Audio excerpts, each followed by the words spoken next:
தஞ்சாவூர் மாவட்டம் திருவையாறில் 61வது திருக்குறள் பேரவை ஆண்டு விழா திருக்குறள் மாநாடு நடைபெற்றது.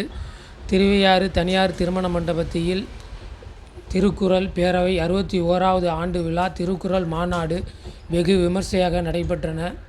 திருக்குறள் மாநாட்டை துவக்கமாக திருவள்ளுவர் மரப்பலகையில் பொறிக்கப்பட்ட திருவுருவத்தைக்கு மாலை அணிவித்து திருவையாறு தேரடி திடலில் இருந்து இசைக்கலைஞர்கள், அறிஞர்கள், சமூக ஆர்வலர்கள், மனித நேயமிக்கவர்கள் திருக்குறள் பேரவை போற்றும் விதமாக பச்சை துண்டை பெண்கள் உள்பட அனைவர்களுக்கும் கிரீடமாக அணிவித்து ஊர்வலமாக தனியார் திருமண மண்டபத்தை வந்தடைந்த பிறகு முன்னாள் சட்டமன்ற உறுப்பினர் ரத்னசாமி, தமிழ் பேரவையின் தலைவர் முருகராசு போன்றவர்கள் குத்துவிளக்கு ஏற்றி திருக்குறள் மாநாடியை துவங்கி வைத்தனர். தொடங்கிய முதலியே தமிழில் பெயர் வகிப்போம் என்ற பாடல் நாதசுரத்துடன் இசை கச்சேரியுடனும் தொடங்கப்பெற்றது. பட்டிமன்றம், திரைப்படம், தொலைக்காட்சி, அலைபேசி இவைகள் அனைத்தும் இன்பமா துன்பமா என்ற தலைப்பிலேயே பட்டிமன்றம் நடைபெற்றன. தொடர்ந்து சாதனையாளர்களுக்கு விருதுகள் வழங்கப்பட்டன. விருதுகளில் தொடக்கப்பள்ளி ஆசிரியர்கள் தங்கள் ஊரிலேயே பள்ளியிலேயே மாணவர்களை ஊக்கப்படுத்தி சேர்ப்பதற்கு விருதுகள் வழங்கப்பட்டன. தமிழ்நாடு அரசு கடந்த சில தினங்களுக்கு முன்பாக வணிகர்கள் வைத்து உள்ள கடைகளின் பெயரை தமிழில் பெயர் சூட்ட வேண்டும் என அறிவித்திருந்ததை பாராட்டி தீர்மானங்கள் நிறைவேற்றப்பட்டன. தமிழக அரசு தமிழில் பயின்றவர்களுக்கு 80% இடஒதுக்கீடு வழங்க வேண்டும். தமிழ்நாடு அரசு புறவழிச்சாலை திருவையாறு புறவழிச்சாலை அரசூர் புறவழிச்சாலையின் காவேரி தாயின் திருவுருவ சிலையை நிறுவ வேண்டும் என 7 அம்ச கோரிக்கைகளை தீர்மானங்களாக நிறைவேற்றப்பட்டன.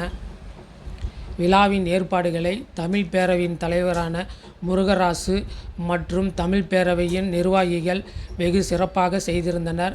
முன்னதாக திருக்குறள் ஒப்புவித்தல் போட்டியில் வெற்றி பெற்ற முதல் 3 இடங்களை பிடித்த மாணவ மாணவியர்களுக்கு சான்றிதழும் பரிசுகளும் வழங்கப்பட்டன. மாநாட்டில் பங்கேற்ற பெருந்திரளான சிறப்பு விருந்தினர்களுக்கு சிறப்பு நூல்கள் வழங்கப்பட்டு கௌரவிக்கப்பட்டன. இதில் ஏராளமான பள்ளி மாணவ மாணவிகள், பெற்றோர்கள், தமிழ் பேரவை நிர்வாகிகள் என ஏராளமாக கலந்து கொண்டு சிறப்பித்தார்கள். திருவிளக்கு ஏற்றுகின்ற அருமையான நிகழ்வு இங்கே நிகழ இருக்கிறது என்பதை அன்பு தெரிவித்துக் கொள்கின்றோம். மேலாண்மைய உறுப்பினர் அவர்கள், அவர்களை சார்ந்து அன்பர்கள் எல்லாம் இங்கே வருகை புரிந்திருப்பது மகிழ்ச்சியை தருகிறது. இந்த இனிய நிகழ்வானது தற்பொழுது நிகழ்கிறது என்பதை அன்பு கூர்ந்து தெரிவித்துக் கொள்கின்றோம். திருவிழத்தினை நம்முடைய பாராட்டுக்குரிய மேலாண் சட்டமன்றத்தினுடைய உறுப்பினர் அவர்கள் ஏற்றுகிறார்கள்.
செயற்கை ஒளிகள் இருந்தாலும் கூட திருவிளக்கு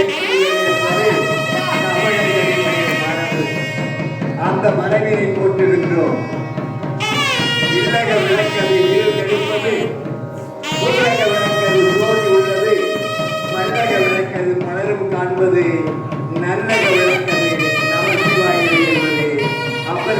நம்முடைய அருமையான தமிழ்.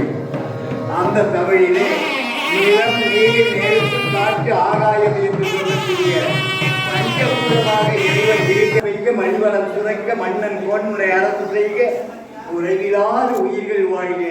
நான் மன இனியவர்கள் அவர்களை காந்திக்கு வருகை புரிய தலைவர் என்று நமக்கு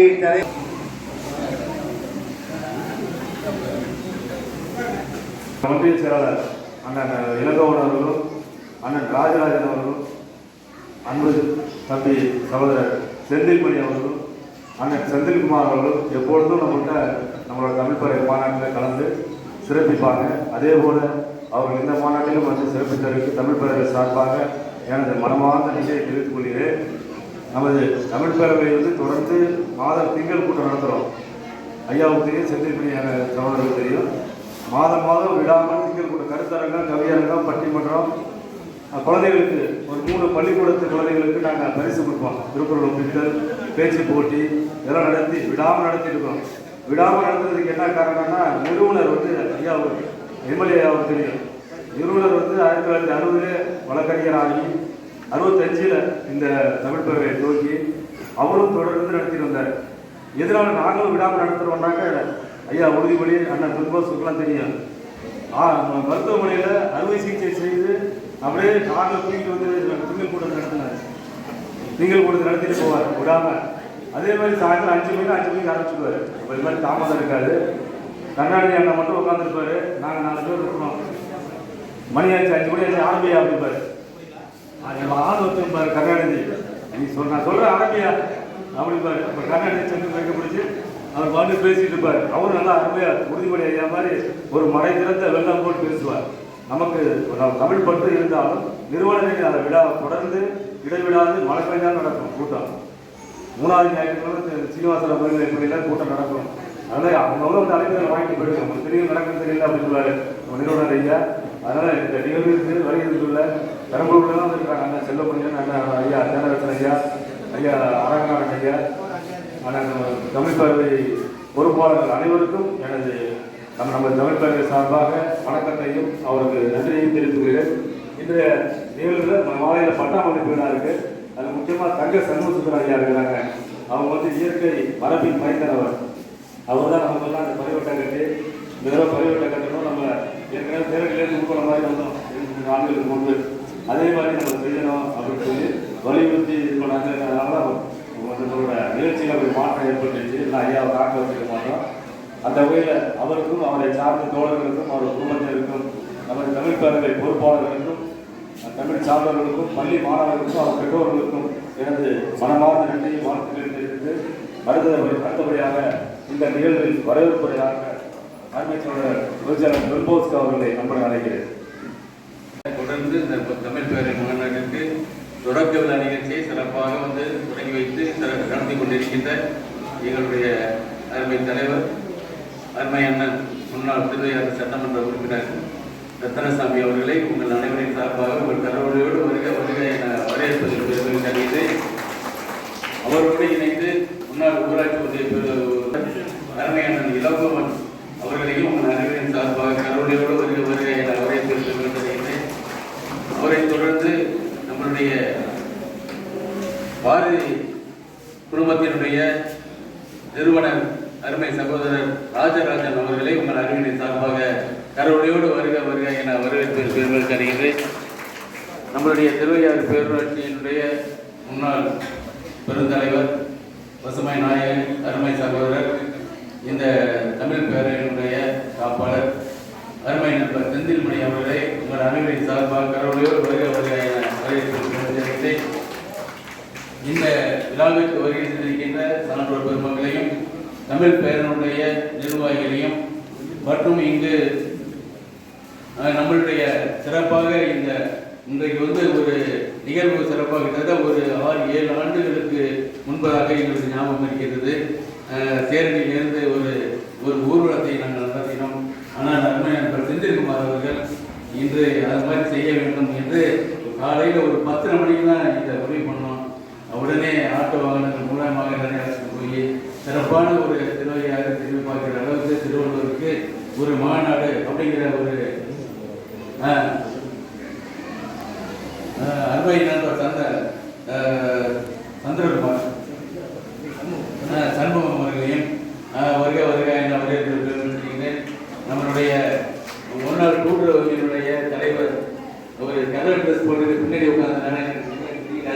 முன்னாடி உட்கார்ந்து அங்கனால அருமை நண்பர் செந்தில்குமார் அவர்களையும் உங்கள் அனைவரின் சார்பாக கரவொலியோடு நிறுத்தி நில்லுங்க. கரவொலியோடு வருக வருக அருமையுடன் வரவேற்கின்றேன். ஒவ்வொரு ஆண்டும் இந்த தமிழ் பேரின் மகநாடு பட்டமளிப்பு விழா, அவையரங்கம், பட்டிமன்றம், பெருசாரங்கம், பொதுப்பொழிவு பல நிகழ்வுகளை உள்ளடக்கி இந்த மாநாடு சிறப்பாக நடைபெற்றுக் கொண்டிருக்கின்றது. எந்த நிகழ்வானாலும் தமிழ் பேருடைய திங்கள் கூட்டம், மாதந்தர கூட்டம் 3வது ஞாயிற்றுக்கிழமை தொடர்ந்து நடைபெறும். வழக்கறிஞர் முருகராஜ் அவர்களே, வரவேற்புரை வாசித்த துர்பாஸ்கு அவர்களே, இங்கு வருகின்றிருக்கக்கூடிய முன்னிலை வைத்திருக்கக்கூடிய அன்பு தம்பி செந்தில்குடி அவர்களே, எங்களுக்கு அன்புக்கும் பாசத்துக்கும் உரிய நன்றி இருக்கிறேன். மனிதன் யார்? மனிதன் அடுத்தவர்களுடைய சிரமங்கள் என்ன, அடுத்தவர்களுடைய கஷ்டங்கள் என்ன, அடுத்தவர்களுடைய துயரம் என்ன என்பதை அறிந்து செய்பவன் மட்டும்தான் மனிதன். அவன் மண்டையில் அடிபட்டு ரத்தம் சொட்டுகிறது. எப்பத்தாலும் கூட்டம் தாங்க முடியவில்லை. எல்லோரும் ஓடி வருகிறார்கள். யார் இந்த பையன், யார் இந்த பையன் என்று எல்லோரும் தவிக்கிறார்கள். அப்பொழுது ஒரு ஓரத்திலே ஒரு அம்மா வெள்ளை சேலை குடித்துக் கொண்டு ஒரு அம்மா உட்கார்ந்து இருக்கிறார். மகனே இந்த வந்து என்று வேக வேகமாக அந்த அம்மா ஓடி வந்து அவரை எடுத்து தன் மடியிலே வைத்துக் கொள்கிறார். அவருடைய வெள்ளை சேலை முழுக்களும் சிவப்பு சேலையாக மாறியிருக்கிறது. எங்கே ஆட்டோ, எங்கே ஆட்டோ, ஆட்டோவை கொண்டு வார்கள் அப்படின்னு ஆட்டோ உடனே பக்கத்தில் இருக்கக்கூடிய ஒரு தனியார் மருத்துவமனைக்கு கொண்டு போகிறார்கள்.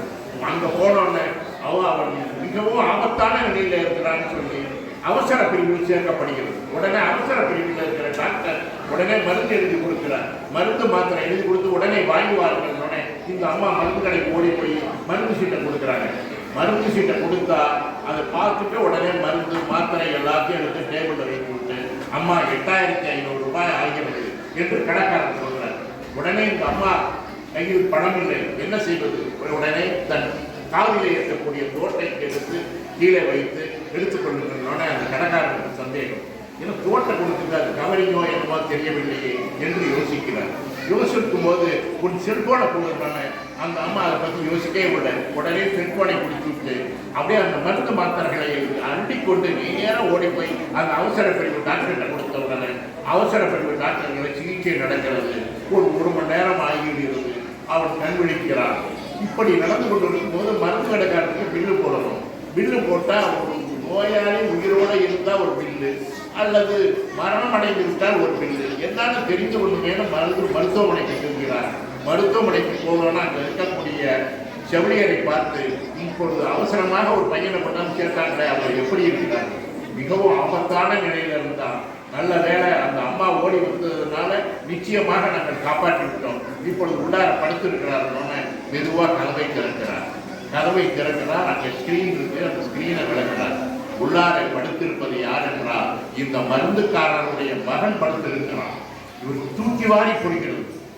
என் மகனா அடிபட்டு விட்டார், என் மகனா படுத்திருக்கிறார் என்று வேகமா ஓடி வராது.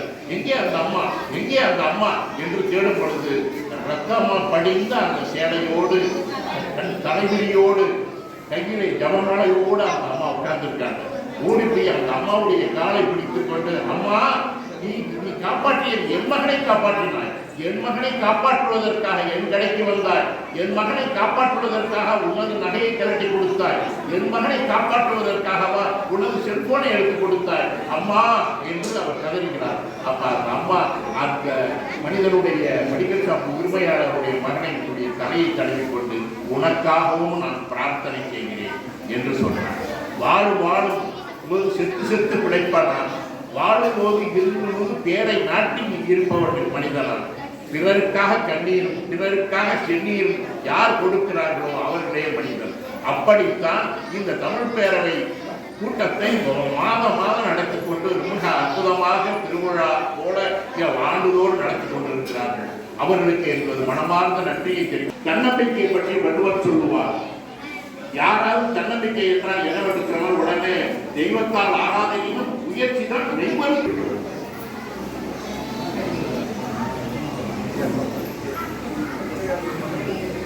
பணிப்பேரவையுடைய 60 ஆண்டுகள் முடிந்து 61வது ஆண்டுகளாக 21வது புத்தக நிகழ்ச்சி கலந்து கொள்வதிலே மிகவும் ஒரு பெருமையாக நினைக்கின்றேன். காரணம் என்னவென்று சொன்னால், இந்த பேரவையினுடைய தலைவர் நிறுவனர் தெய்வ திரு வழக்கறிஞர் ஐயா தோரூர் அரங்கநாதன் என்பவர் இந்த திருவையாறிலே வந்து குடியமர்ந்து நம்முடைய வழக்கறிஞர் தொழிலுக்காக இந்த ஊருக்கு வந்தாலும் கூட எதுவுமே அறியாத, எதுவுமே தெரியாத ஒரு பாமர மக்களுக்கெல்லாம் ஒரு விழிப்புணர்வை ஏற்படுத்த வேண்டும். இருக்கிற சட்டங்களை எல்லாம் அவர்கள் புரிந்து கொள்ள வேண்டும் என்பதற்காக ஏழை எளிய மக்களுக்காக அவர் தன்னுடைய வாழ்க்கையை ஆரம்பித்தார். அவர் நினைத்திருந்தால் சென்னைக்கு சென்றோ இல்லை டெல்லிக்கு சென்றோ அங்க இருக்கிற நீதிமன்றங்களிலே பணியாற்றினால் மிகப்பெரிய ஒரு நீதிபதியாக இருந்திருக்கலாம். இருந்தாலும் கூட இந்த திருவையார் என்பது மிகப்பெரிய புண்ணிய பூமி. நாம் திருவையாறில் இருக்கிறவர்களுக்கு இதோட அருமை தெரியாது. காசியை விட வீசம் கூட வேண்டும் சொல்லுவார்கள். அதே போல நாட்டுக்கோட்டையில் இருக்கிற நகரத்தார்கள் எல்லாம் இங்கே வந்துதான் நிறைய பணிகளை ஈடுபட்டிருக்கிறார்கள். அந்த காலத்தில் சத்திரங்கள், ஏகப்பட்ட சத்திரங்கள் எல்லாம் இங்கே இருக்கும். அதில் மாணவர்கள் எல்லாம், இல்லாத மாணவர்கள் எல்லாம் தங்கி படித்து உணவருந்தி அப்படிப்பட்ட ஒரு நிகழ்வுகளை எல்லாம் இந்த திருவையாறிலே நடந்து கொண்டிருந்தன. ஆகவே இந்த நிறுவன தலைவர் அவர்கள் இந்த ஊர் இடமோ அவருக்கு பிடித்து விட்டது. ஆகவேதான் இங்கே அந்த பணியை தொடங்கி இந்த பேரவை 60 ஆண்டு காலத்துக்கு முன்பே ஆரம்பித்திருக்கிறார். அவருக்கு ஏன் வள்ளுவர் மீது இவ்வளவு பெரிய ஒரு பற்று ஏற்பட்டது என்பதற்கெல்லாம் காரணம் நம்மளாலே சொல்ல முடியாது. இருந்தாலும் கூட ஒரு மனிதன், எனக்கு முன்னாலே பேசிய மரியாதைக்குரிய அன்பு சகோதரர் ராஜராஜன் அவர்கள் ஒரு கதையின் மூலமாக ஒரு மனிதன் எப்படி மனிதாபிமானத்தோடு வாழ வேண்டும் என்பதையெல்லாம் இங்கு எடுத்துரைத்தார். ஆகவே திருக்குறளை படிக்கிற அத்தனை பிள்ளைகளுக்கெல்லாம் ஏதோ படிக்கிறோம், ஞாபகம் வைத்துக் கொள்கிறோம் என்று இருக்குமே ஒழிய, ஆனால் ஒரு பருவத்திற்கு கடந்துதான் இந்த திருக்குறள் என்ன சொல்லப்பட்டிருக்கிறது, இதனுடைய அர்த்தம் என்ன, இதற்கான அந்த வாழ்க்கையில், நம்முடைய வாழ்க்கையில் இதனுடைய பங்கு இருக்கிறதா என்பதையெல்லாம் யோசிக்கக்கூடிய ஒரு குறள் திருக்குறள். இந்த திருக்குறளை பற்றி சொல்வது என்று சொன்னால் நிறைய சொல்லலாம். ஒரு காலத்திலே எல்லோரும் ஒரு அன்பளிப்பு கொடுக்க வேண்டும் என்றால் இந்த திருக்குறள் புத்தகத்தை தான் எல்லாத்தையும் கொடுத்துட்டு இருக்கிறாங்க. இப்போ அதெல்லாம் மாறிடுச்சு, எதையோ கொடுத்துக்கிட்டு இருக்கிறாங்க.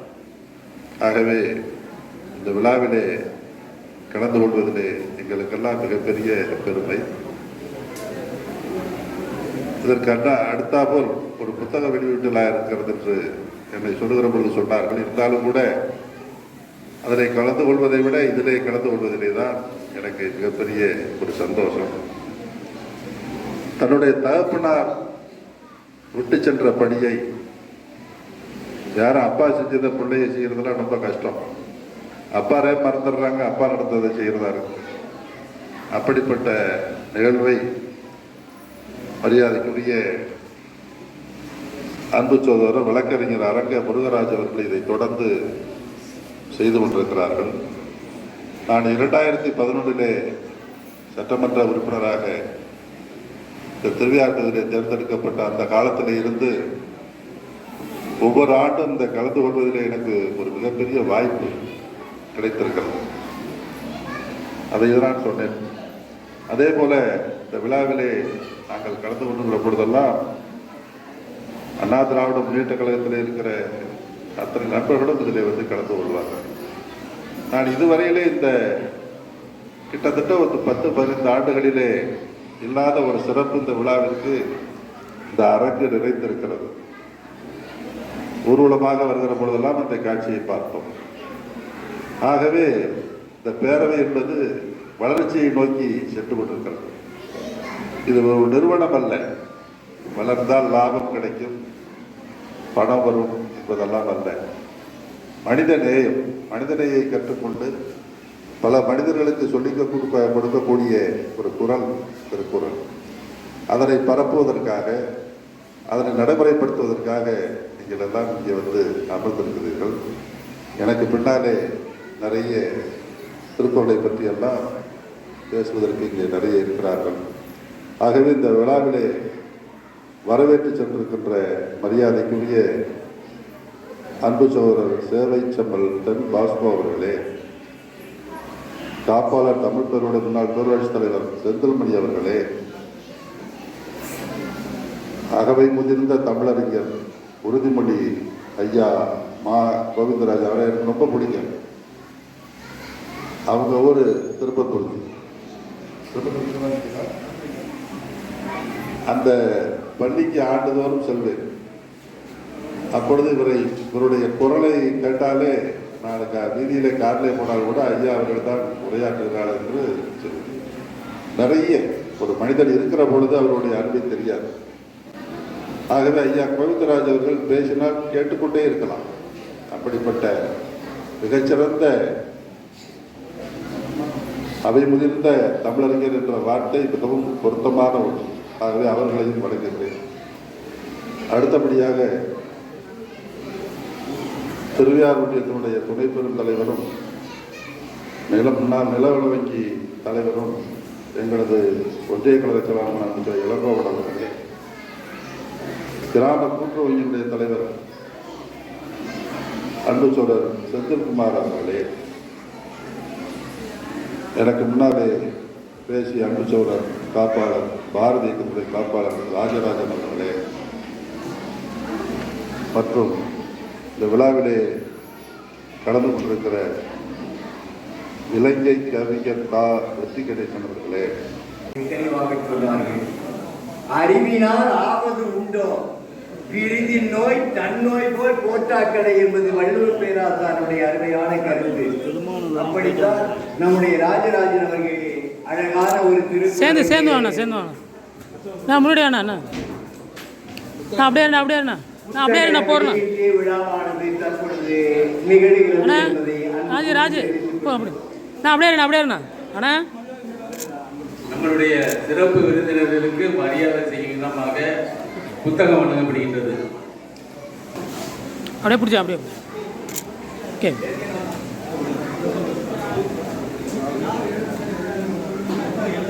அண்ணா இங்கே பாருண்ணா.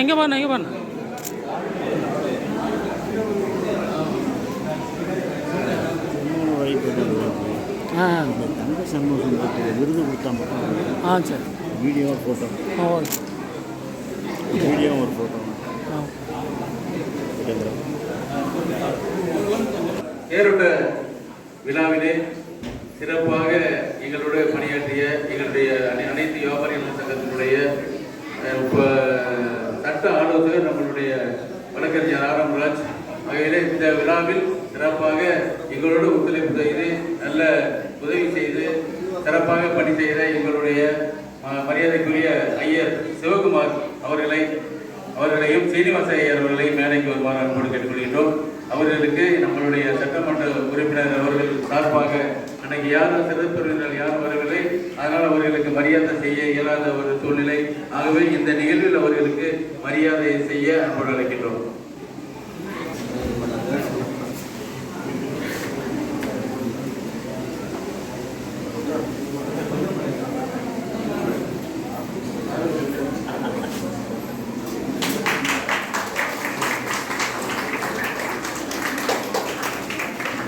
அப்படியே இருந்தா அண்ணா இங்கே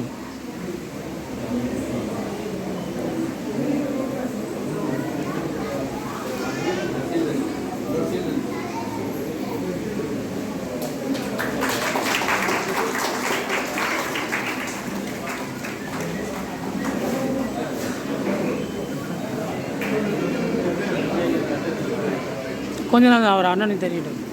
என்ன கொஞ்சம் தலையா அவர் பின்னாடி அண்ணன் தெரியட்டும். நின்று அப்படியே அப்படியே அப்படியே ஓகேண்ணா.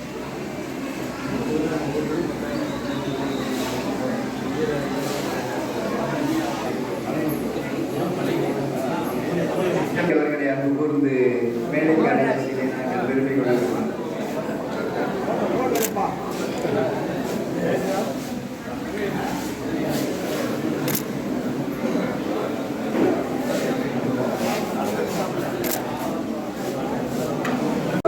அந்த இசைக்குழுவுக்கு நம்முடைய நன்றியை தெரிவித்துக் கொள்கிறோம்.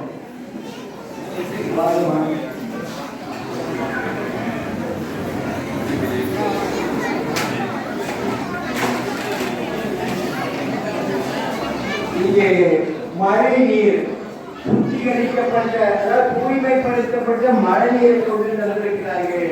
அதை குளித்து மகிழுங்கள். உன்னீர் உன்னீர் என்று உசரியா தம்மனையும் உண்ணாமை கொடுப்பது என்று சொல்லுவார்கள்.